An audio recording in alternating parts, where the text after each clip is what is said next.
A conversa que você escutará a seguir faz parte do processo de pesquisa, um espaço criado pela Subinfluência por meio do seu apoio para o encontro e discussão em torno do pensamento crítico. Ele e caminhar podem salvar a sua vida ou te levar. Boa noite, pessoal. Bastante gente, né? Vou começar de um jeito faz todo sentido para o caminho do processo colaborativo. Então, cá estou eu com uma lista de 11 pessoas. Quero agradecer Carla Boregas, Cris Mack, Lua Bernardo, Luiz Galvão, Mariana Carvalho, Nanate Francischini, Felipe Somerville, Raíra Costa, Rita Maria, Romo Alexis e Wagner Ramos. Foram os artistas que participaram do álbum que a gente vai fazer a audição já já. Então, é importante agradecê-los. Eles não estão aqui, mas estão aqui de alguma forma. A ideia era ter uma participação de uma terceira pessoa que estava em participação da feitura do álbum, né? Porque vou fazer a apresentação em breve. Quero agradecer Rodrigo, Fabi, Ale e Letícia por ter fechado o processo de pesquisa. Importante, lugares que abraçam as ideias e dão um amparo, né? Então, vou começar. Eu sou o Renan, tenho 32 anos, eu sou de São Paulo, de Osasco. Estou aqui em São Paulo nessa briga pela música experimental tem já uns 10 anos e não começou desse jeito. Eu acho que começa muito numa vontade e um caminho que a gente não define muito bem sobre os gostos que a gente quer de uma determinada linguagem, né? Eu acho que é bom eu começar a falar também do lugar de origem, né? Que basicamente eu começo a me entender como músico dentro de bandas, lá em Osasco, e entendendo a guitarra como um instrumento primeiro, né? Um instrumento que ele me dava um caminho para eu poder estudar, ter uma prática, né? Acho que o que me guia muito é poder ter essa prática do cotidiano, entender isso como improviso, né? Acho que quando eu saio da guitarra e começo a estudar mais esse tipo de processamento é onde as coisas começam a fazer sentido para o experimentalismo, mas é bom também lembrar dessa caminhada que são as narrativas, que eu acho que é uma coisa que eu aprendi muito aqui em pouco tempo, que é saber de onde essas pessoas vêm e quem está fazendo isso. Então, mais do que falar do trabalho também é poder fazer um recorte de onde eu venho, solas também. Então, basicamente, meu envolvimento começa com a música popular, música de banda, música de ensaio, né? Trabalhei muito tempo com estúdio e muito tempo fui guitarrista e violonista de algumas pessoas, né? Então, todo esse ambiente, ele me dava uma condição também de sufocamento, assim, né? Eu acho que de uma falta de liberdade, assim, né? De também ter muito dedo, de ter uma personalidade muito retraída também, porque parece que na música e várias outras linguagens a gente precisa ter um posicionamento muito ativo para poder ter um contorno das situações, então o que não entra como uma personalidade muito ativa cria esse campo um pouco mais afastado, né? E não tão de protagonismo. Então acho que foi participando de alguns álbuns que eu passo esses 10 anos e com 27 anos eu tô no meu último processo de álbum, de ter participado como músico instrumentista. Bom citar, trabalhei com o Led Luna em 2017, a gente passou 2 anos fazendo, de 2015 a 2017, um álbum chamado Corpo no Mundo, que é um álbum que foi lançado de uma forma muito independente também, então acho que isso também nutre esse processo. Só que ali eu estava muito numa situação de entender um contexto musical, que não era também da minha origem, mas com muita sede de participar dessa situação, dessa cena coletiva. Então, passo por Led Luna, passo por DBS, que é um cantor de rap, e dessa formação de música, que eu acho que é uma formação mesmo, que me dá um pouco mais de segurança de poder propor. Eu vejo que eu crio esse caminho, esbarro na Noed, esbarro no Nego Bala, esbarro no DBS, e tudo isso é um tipo de contorno para mim que me dá uma formação musical, porque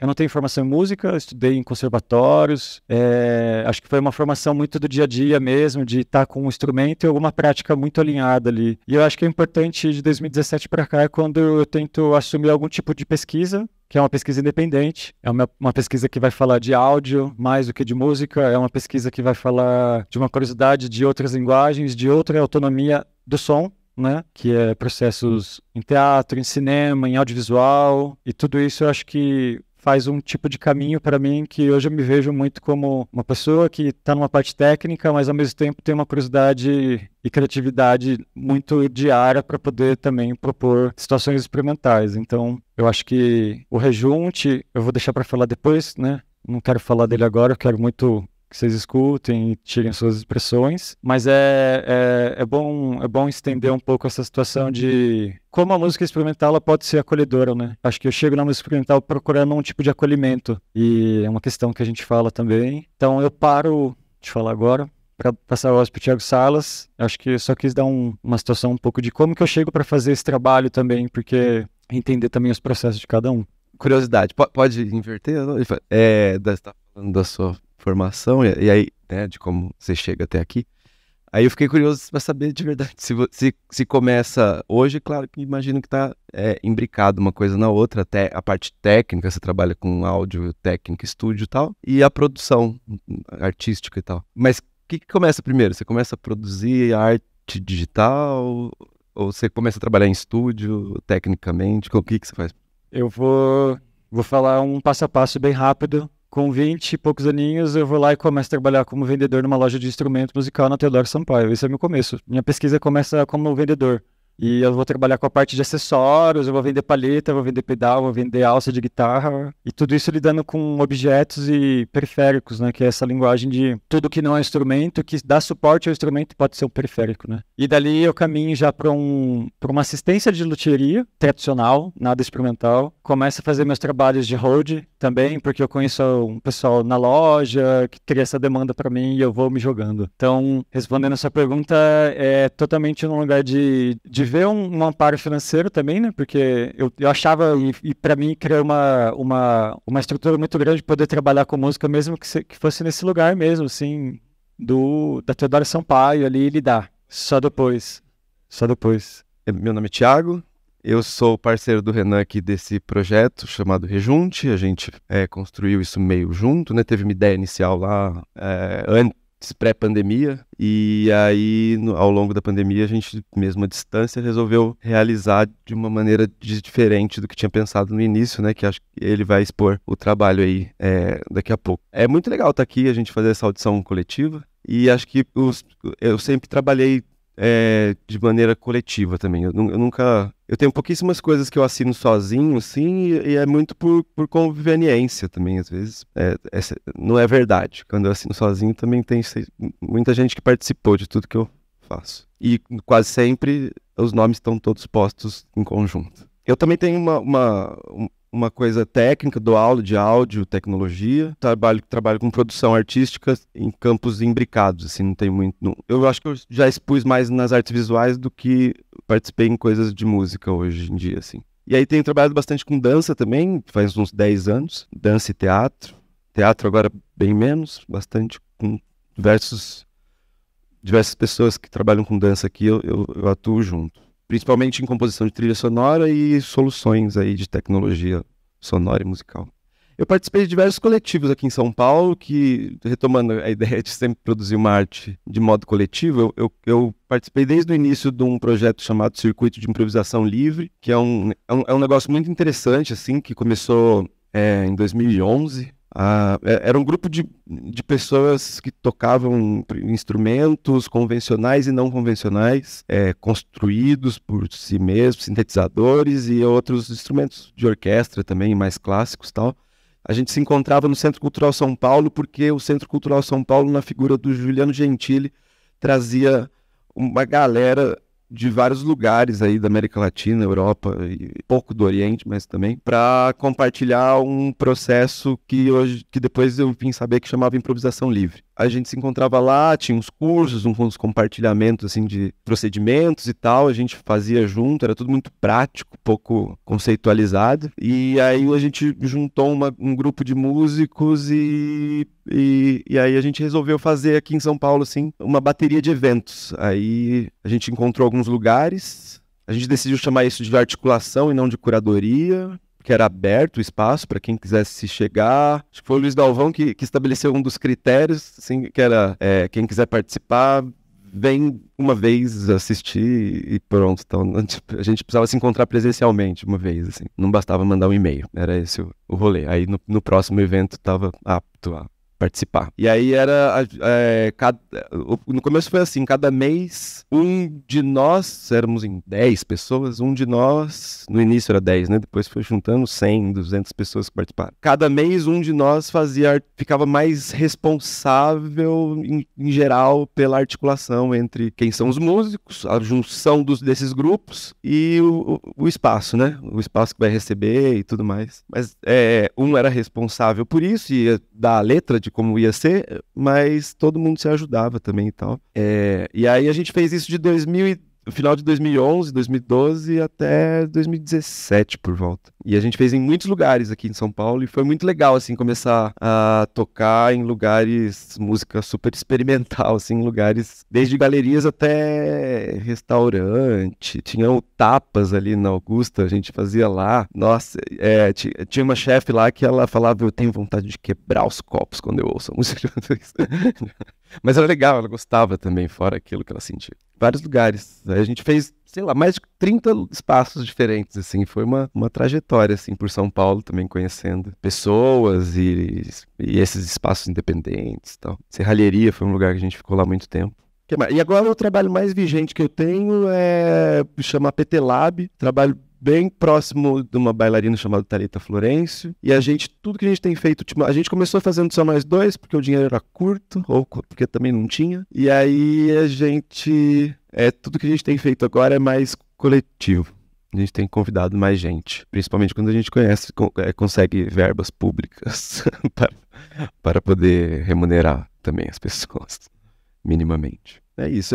O APT Lab hoje tem um foco na relação entre corpo e tecnologia. Então a gente fala que a gente fica investigando modos como a tecnologia modela o corpo, prepara um determinado corpo, e como o corpo também prepara e essa retroalimentação, né? A mão que faz a caneca, se faz caneca também, porque de tanto pegar na caneca, ela aprende aquele gesto e aquilo vira uma tecnologia no próprio corpo.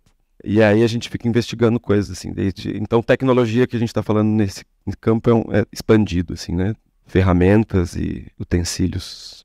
E ultimamente no APT Lab a gente tem mais interesse por estudar arte digital e coisas ligadas à tecnologia de comunicação e trabalhar com isso também. Porque durante a pandemia aconteceu que todos os trabalhos ficaram meio remotos, a gente continuou produzindo bastante coisa até. Talvez tenha um pouco disso, assim, a gente trata da tecnologia que a gente tem em mãos, e ali na pandemia tinham tecnologias de informação e de comunicação, eram as que estavam mais no nosso hall, assim, de pensar e criticar, ou tava disponível, né, para o uso. Você tem uma pergunta?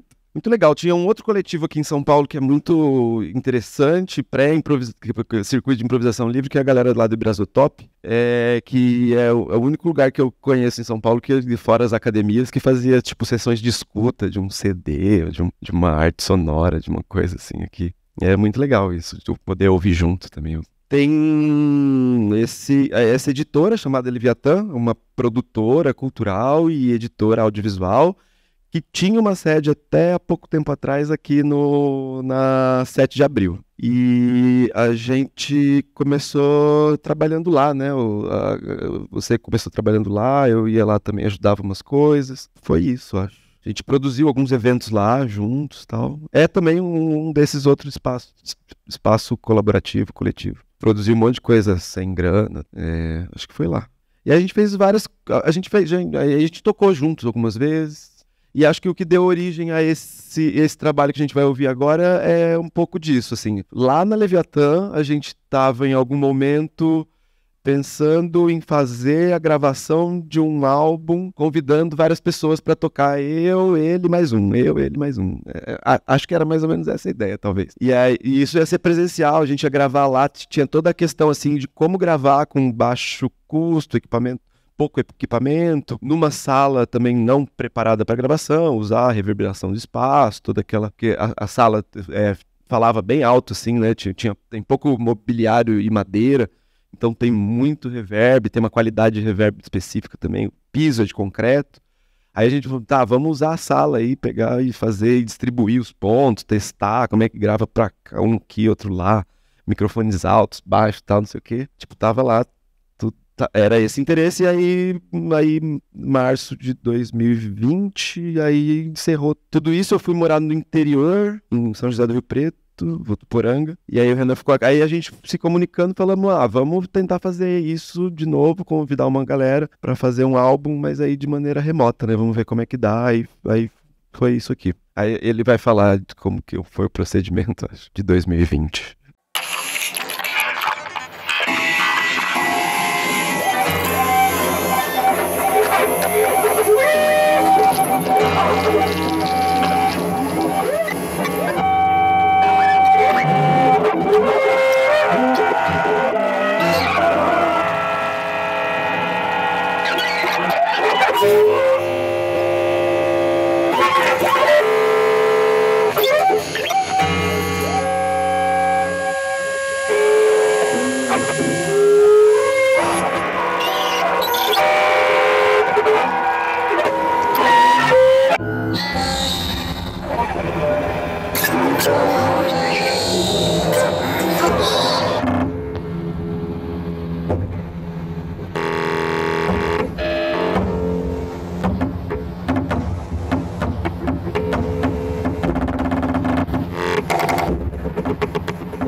É isso. A gente tá falando no microfone porque tá sendo gravado. Essa é a última versão, né? Quando a gente gravou o álbum lá em 2020, a gente gravou em faixas, né? Esse aqui são quantas faixas? 7? 8 faixas. Só que estão todas juntas aí, no caso. Porque as últimas 2 exibições foram tipo isso, assim, um congresso lá numa universidade, lá, X, e uma outra mostra. Então era, né, tem o produto álbum lá no Bandcamp, que tem 8 faixas e cada uma tem um nome. E aqui é esse conjunto todo junto aqui. São 7 minutos ao todo. Eu acho que agora um possível lugar para a gente poder falar disso é entender que esse processo ele foi início da pandemia, né? Então, como a gente chega para produzir isso, assim, né? Como que a gente cria dentro da nossa relação e nossa articulação, nossa rede de apoio, que são esses artistas que nos enviaram, né? Essas gravações, né? Que eu acho que tem o nosso trabalho de edição, mixagem, masterização, mas é um processo que fala sobre o tempo e como essa perspectiva pode mudar de um tempo que a gente está acolhido e um tempo que a gente não está acolhido, né? Então, é bom mencionar que o Rejunte, que é o nome desse álbum, ele tem a ideia de juntar tudo num lugar só, né? Então, essa massa que a gente escuta sonora, pelo menos pra gente, é a sensação que a gente estava em correspondência de falar, cara, nenhuma edição tá legal, assim, isso não é o que a gente tá vivendo agora, assim, né? Então, foi se perdendo e se achando e também criando um tipo de liberdade com o material, né? Porque a gente recebeu, só vou fazer um parênteses, você já fala,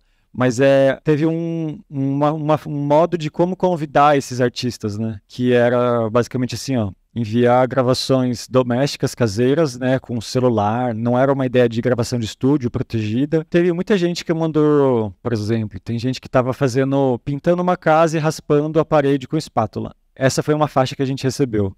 Outra faixa, uma pessoa fazendo um poema. Outra faixa, uma pessoa tocando bateria. Uma outra faixa, a pessoa captando o carro do saco de laranja que era da rua dela. Tudo isso são esses materiais que a gente tenta olhar para ele e trabalhar de uma forma plástica, né? Que a gente não é uma organização longe da harmonia, mas não é uma organização de arranjo, de alturas, eu acho que a gente pega isso, eu acho que é um ponto que o Salas talvez faça algumas perguntas para mim, vou deixar ele perguntar, mas é como a gente mexe nesse parâmetro, né? Porque a gente recebeu quase 1 hora de gravação e a gente fez 7 minutos. Então, como que a gente conseguiria criar um significado de tempo e de muitos tempos para um tipo de álbum? E aí, em algum momento, isso vai te largar, em algum momento isso vai te pegar. Então, acho que com o contexto da feitura do álbum, eu acho que é isso, assim, entender como esse material chega pra gente também. Porque não é nossa autoria, é mexer com algo que alguém cede, né? Alguém entrega. Só vou fazer uma parte que é descrever o que aconteceu no processo, que acho que você já falou, eu me perdi aqui, talvez eu repita só porque eu fiquei noutra onda. A gente tinha 10 pessoas já convidadas, né? 11 pessoas. E aí a gente solicitou que essas pessoas estavam lá nos seus isolamentos, nas suas casas, todas elas têm casa, era importante, a gente ficou pensando nisso. E aí todas elas tinham um celular à mão. E aí, porque aí muitas delas não tinham um microfone, um gravador, né? E então, essas pessoas trabalham com música. Umas são instrumentistas, outras, incluindo voz, e outras... Tem alguém que não trabalha com instrumento? Acho que não, né? Todo mundo trabalha com instrumento. Mas também pessoas que pesquisam paisagem sonora, músicas eletrônicas também e tal. Compositores e tal. Aí essas pessoas fariam uma improvisação com o que elas quisessem, com um instrumento solo, com suas parafernália, com suas panelas, e encaminhariam pra gente uma faixa, cada uma encaminharia pra gente uma faixa, e a ideia inicial é que a gente ia mixar isso e pôr no álbum, era essa curadoria, de certa forma, né, que eu prefiro chamar de articulação ainda. Aí depois a gente falou, vamos mixar isso, juntar 2, recortar 2 partes, juntar e fazer né, uma junção ali e crescer um pouquinho aqui e tal. Vamos fazer uma mix, juntando 2 ou 3 faixas, pedaços, né, sobrando outro pedaço para próxima, para criação de outra. Vamos usar esse material para construir umas faixas, mas ainda assim guardando a referência daquilo que tocaram, porque teve gente que tocou contrabaixo, tá lá o contrabaixo, soado, toda a ambiência e o celular captando, né, então tem toda aquela ruideza e tal, rudimentaridade, que é legal também e é massa, né, assim, tipo, não é um som limpo, então é difícil, quando você junta 3 sons gravados num estúdio, que não tem a sala e só tem o instrumento da linha ou o microfone bom captando aquele negócio, ele tem uma faixa de frequência X específica aqui, né? Dentre tudo que a gente pode ouvir, um contrabaixo tem essa daqui, o outro instrumento tem essa daqui, o outro pega um pouquinho aqui, nunca pega muito pra lá, nem muito pra cá. Aí você grava isso com condensadores de celular, com microfone de celular, você grava tudo o tempo todo, tudo isso aqui, assim, todas as faixas. E aí quando você junta 3, 4, você ouve mais o ambiente do que os instrumentos em si, porque soma o ambiente, né? E o instrumento não soma porque não era o mesmo, não tocou igual, né? O ambiente se parece mais, porque é um espectro de frequência mais comum para todos os ambientes, mesmo esse, o ventilador e tal. Então tá, aí a gente pensou em fazer essa mixagem, ainda guardando a referência auditiva, né, guardando o referencial daquilo que eles tocaram. E aí a gente foi tentando fazer isso. Aí foi não dando certo, assim, a gente não... demorou muito, né? A gente ficou 3 meses, 3 meses, 4, sei lá. E aí não dava certo, né? Eu tinha todo o material, ele tinha todo o material, ele começou mixando, eu comecei mixando daqui, a gente trocava, ficava uma bosta. Aí a gente falou, vamos processar mais o material. E aí processa, perde a referência, né? Quase. Eu ouço algumas coisas, mas eu não sei se vocês ouvem uma guitarra. A guitarra eu ouço bem nítido também, porque eu conheço também os áudios anteriores. Voz eu ouço bastante, a Rita Maria. Tem algumas coisas que estão mais... Mas eu não sei se vocês ouvem um contrabaixo, assim, tem bateria. E aí a gente chamou de mixagem de excesso, né? Porque mixou tanto que perdeu a referencialidade daquele primeiro material. Mas aí não tem nenhuma coisa incluída também, né? Tudo mexido. Mas nesse esquema de esgarçamento, assim, né? Foi não dando certo, vai esgarçando. Vai gerando... E aí o procedimento que a gente usou especificamente é mexer com o tempo. Então, comprime e expande tempo das faixas, é isso. E picota, né? Também tem, tá tudo picotado. Cortes tem.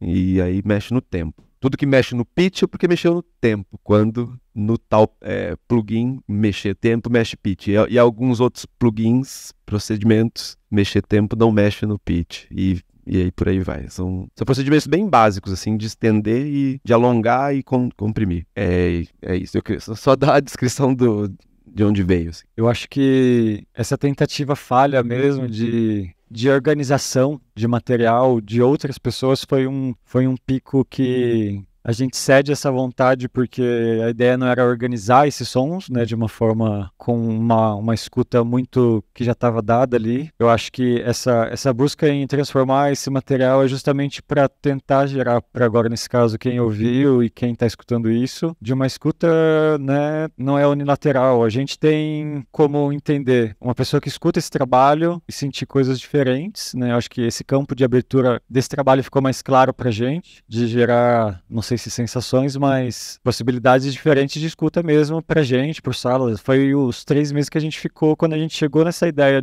dessa mixagem de excesso, foi justamente pra gente poder seguir um caminho e eu acho que talvez um método, né? Que eu acho que o método ele vem dentro do próprio software, né? Como a gente pega isso, a gente separa isso por faixas e a gente começa esse processo de mixagem. Eu acho que mais especificamente o software que a gente usou, ele condiciona um tipo de mixagem que a gente, com toda essa situação de ter sido afetado pelo tempo e pelo confinamento, a gente pôde estudar exatamente isso que o Salas fala, né? De cortar muito excesso, inverter coisas. É um tipo de mixagem que é muito diferente de uma mixagem de um álbum, que a gente vai ter que colocar uma coisa funcionando muito bem com um timbre na esquerda, outro na direita, essa ideia de arranjo, né? Eu acho que a gente tenta fugir um pouco disso, apesar de que é importante falar que esse trabalho ele foi feito em 2 estéreos, né? A gente está escutando em mono aqui, então é uma outra experiência que a gente poderia ter se tivessem 4 caixas aqui e essas caixas estivessem falando dentro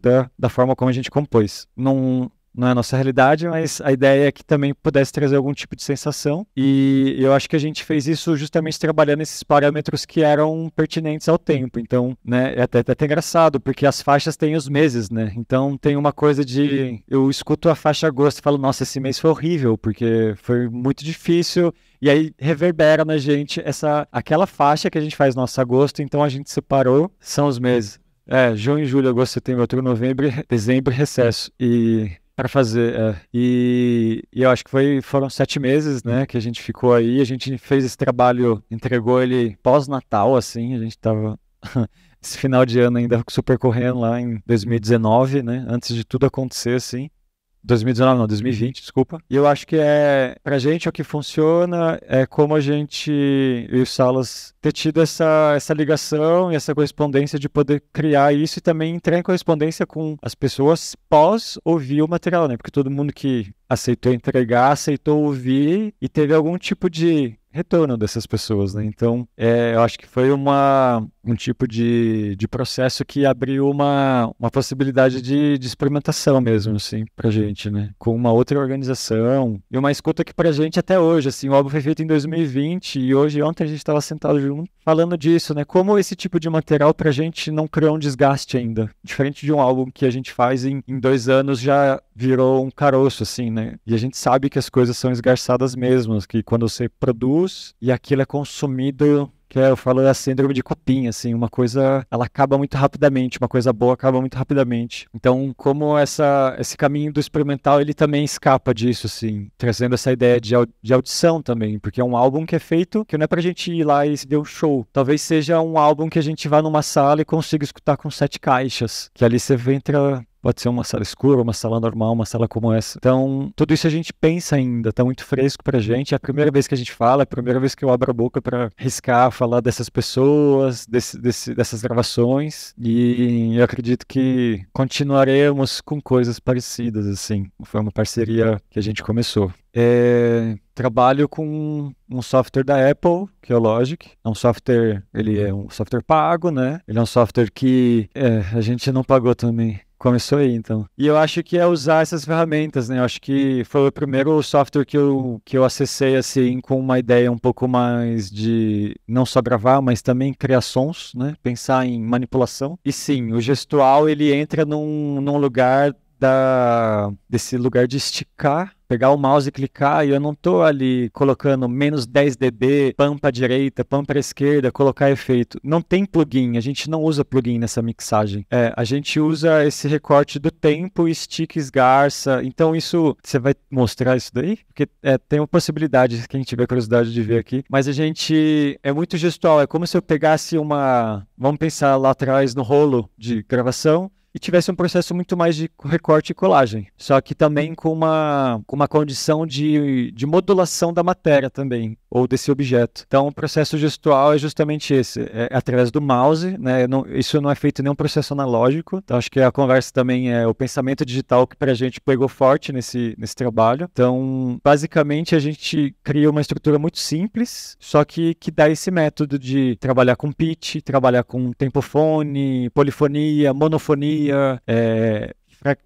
frações de ritmo, pedaços, inversões. É meio que isso, assim. Tem uma galera na Federal do Rio Grande do Sul que tá fazendo uma pesquisa sobre... Tem um grupo de estudo lá, que eu não lembro o nome, deixa eu ver se tá aqui. Conseguiu gravar?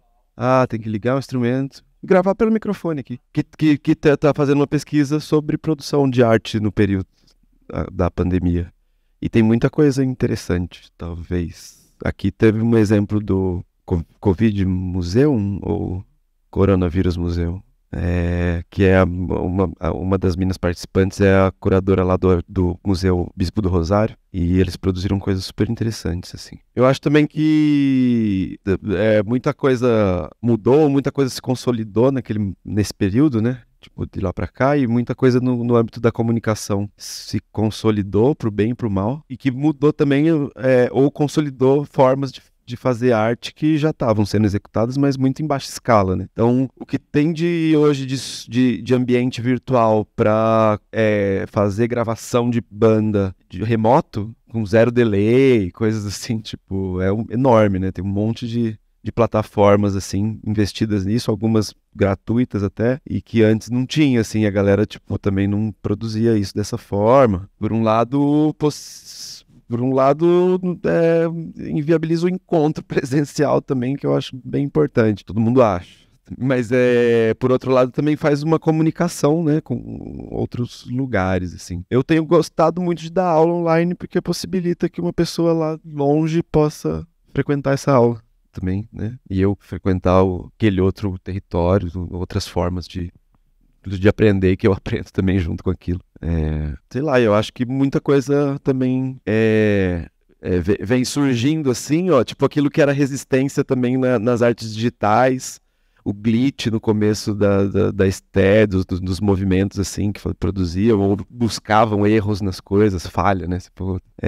Acho que a tradução é falha mesmo, né?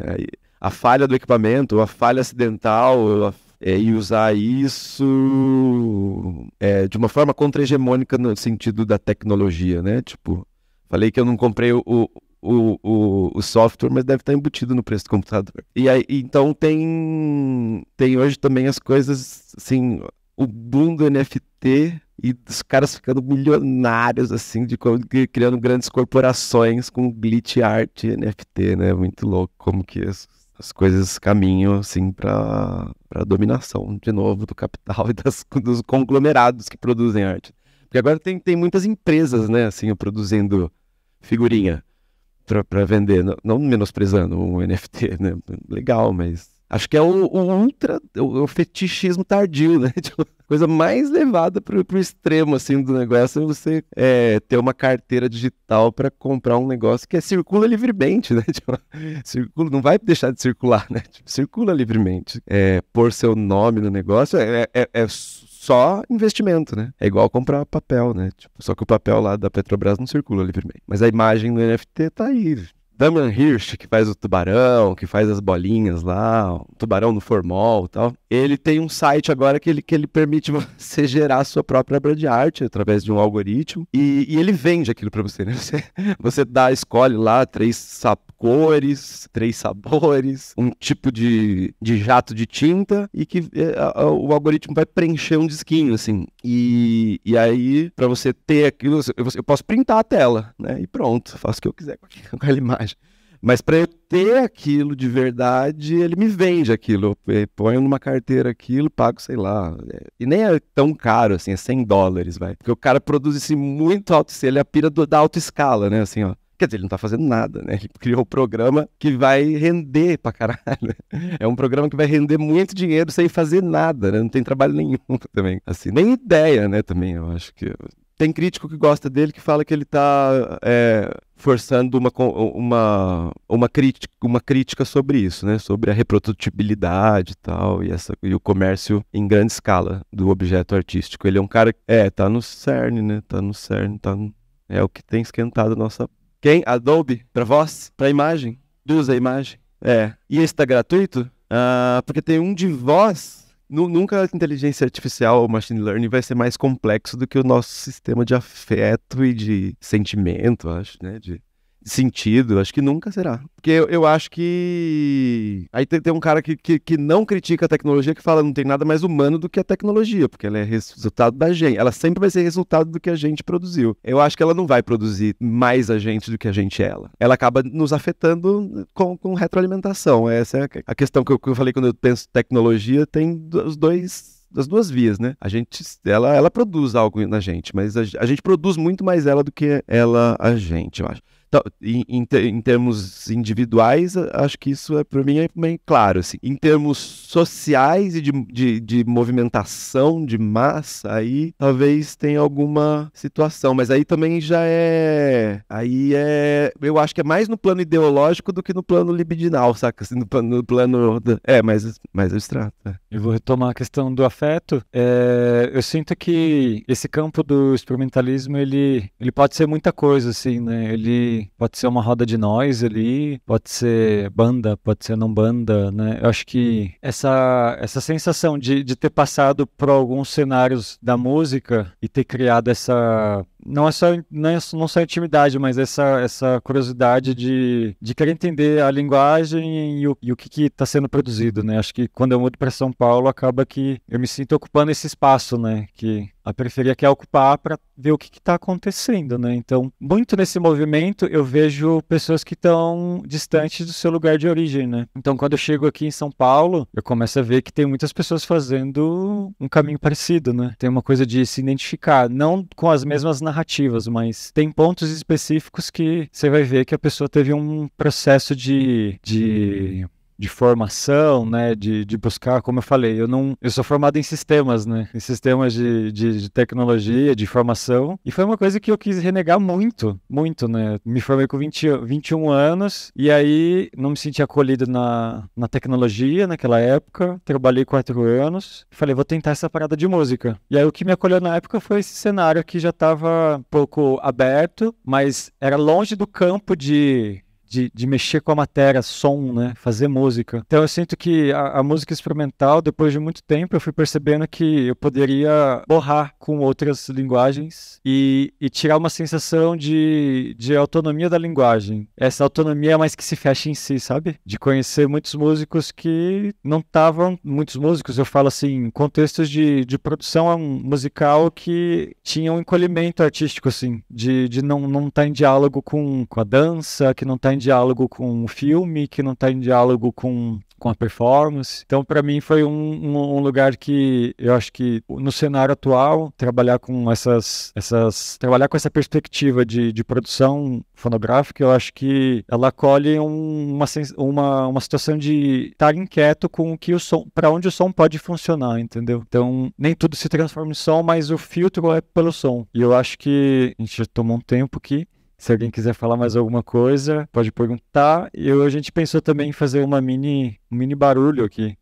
Se todo mundo topar ouvir, a gente pode ligar um sonzinho aqui. Nada para representar isso que a gente fez, assim, mas é só para uma coisa que a gente sempre faz quando a gente se encontra. Então, a gente gostaria de estar fazendo com as 10, 11 pessoas e a gente não pode, mas a gente tenta resgatar esse sentido de improvisação, que eu acho que vai muito como um objeto de estudo. O álbum, ele é sobre improvisação, mas ele é um álbum. A gente não consegue mais mudar o rejunte. Toda vez que a gente escuta, ele vai ser desse jeito. Então, tem um exercício para quem é improvisador de escutar sempre a mesma coisa. Isso não é tão fácil, assim. É se apegar, primeiro, porque não era uma questão de apego, era uma questão de como eu faço para isso se tornar uma coisa que eu sempre vou ouvir e vai ser sempre a mesma coisa, mas eu vou estar na mudança disso, né? Eu que vou mudar e o álbum continua igual. Diferente da improvisação, que é sempre uma condição de eu chegar num lugar no dia, se foi estressante ou se não foi, se choveu ou não, e aquilo é um recorte para a performance da noite. Então, acho que o trabalho do Rejunte, ele é um contraponto para a minha produção, muito específico e acho que para a sua também, como improvisador. Gente, é isso. A gente não vai agradecer ainda porque a gente quer...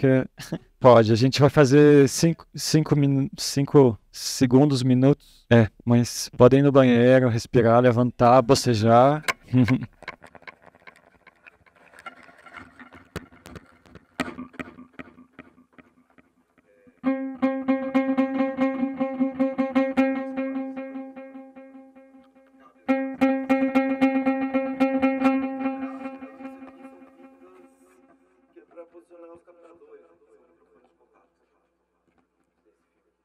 Tá em 2 lugares aqui e aqui tá